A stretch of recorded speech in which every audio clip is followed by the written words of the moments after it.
At 4th and Main in North Topeka live Pa and Ma and son Anteater. Pa and Ma were the much-beloved employers and employees of the City Works for Healthy Hygiene. That's keeping North Topeka clean. An ant-free town, that is our quest. A job that anteaters are best suited for, Archie, said his Pa. Follow us, son, and you'll go far. Your Ma and I are getting on. We'll be retired before too long. Then, Archie lad, it's up to you to show the world what you can do.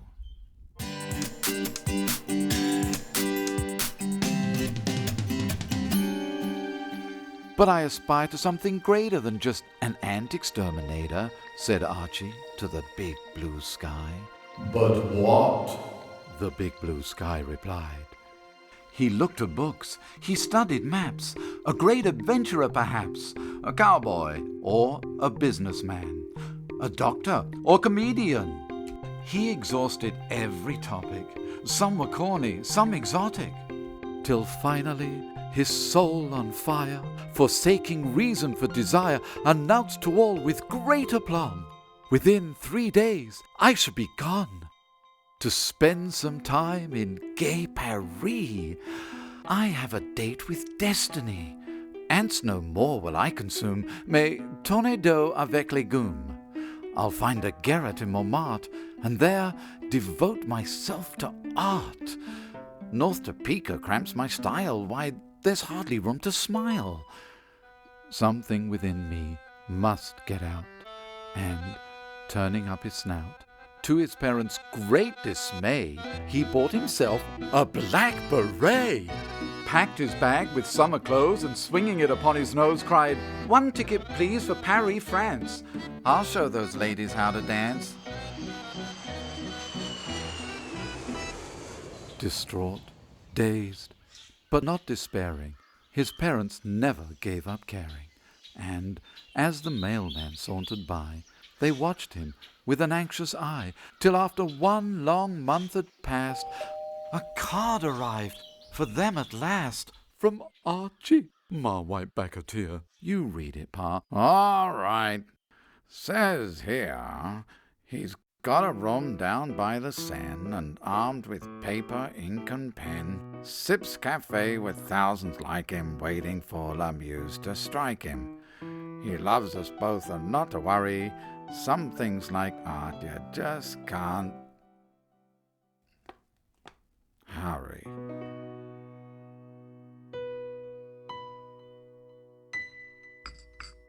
That card was Archie's sole creation. He had soon yielded to temptation and laid his working tools aside. "I want to have some fun," he cried.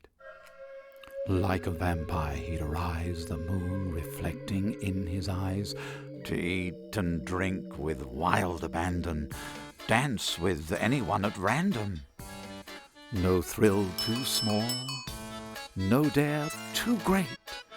He sampled life from every plate, and completely forgot about La Muse, crammed in the closet with his shoes. Archie couldn't quite recall when autumn took her curtain call. Likewise, he could not remember the rains arriving in December. Maintenant les arbres dans la rue were stripped and bare, and barren too. Archie's life was far from sunny. His friends had left, he was out of money, and closer not un millimètre was he towards his raison d'être. Sick at heart, in desperation, searching for some consolation, he shuffled to his old cafe, where once he'd drunk the night away. But now the waiter barred the door. "Ne venez pas ici encore." Unable to bear this humbling slight, Archie kicked a chair with all his might. Sadly, at that very minute, somebody was sitting in it, une grande madame, who, as she fell, pulled the waiter down as well. The waiter dropped his tray in fright. The falling tray knocked out the lights. The men harangued, the women shrieked. The chaos spread into the street. This melee brought the TV news, the gendarmes, and the fire crews. And when the mess was cleared completely, there lay Archie, smiling sweetly, a nasty bump upon his head. Quickly he was put to bed with contusions and amnesia. I am the king of Indonesia. Fetch my crown, my sword and scepter, and pour me a drink of that golden nectar. The nurses wept, the doctors wondered. Can poor Archie's days be numbered? Can he be saved? And if so, how? If there's a cure, let's find it now. As opening the window wide, Archie shouted, I can fly. But plummeted to earth instead. It seemed to all, he must be dead. Suddenly, from a nearby hole, an ant emerged to take a stroll across the ward to the jardin, to visit avec his first cousin, to chew the fat and camembert, and drink to all ants everywhere. The forecast pleasant and not too hot, he set off at a sprightly trot. Now Archie sensed a sudden surge of a deep, long, dormant urge. His body tingled, his eyes popped out, his brain flashed action to his snout, then with a the ant had vanished. Archie said, My gosh, I'm famished. Fetch my clothes and rent my room, and cancel my sub with the Herald Tribune. The nurses laughed and cried, Eureka! He's going home to North Topeka.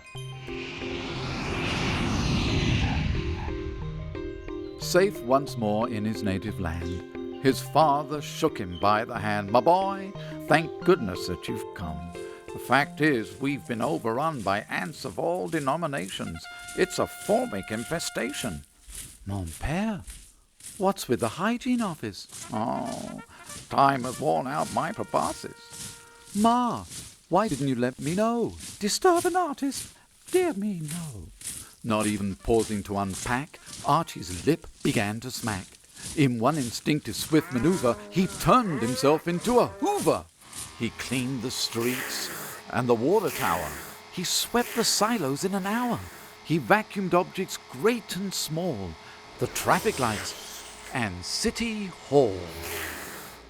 In 2 short days he'd made a dent and reduced the ants by 9%. Walking home late after work, Archie thought, I'm such a jerk. I'm an anteater through and through, and to myself I must be true. As for putting paint on canvas, I can do that here in Kansas. Travel broadens the mind, they say, and though I know it's a long, long way to Paris, France, or Abyssinia, your greatest journeys lie within you.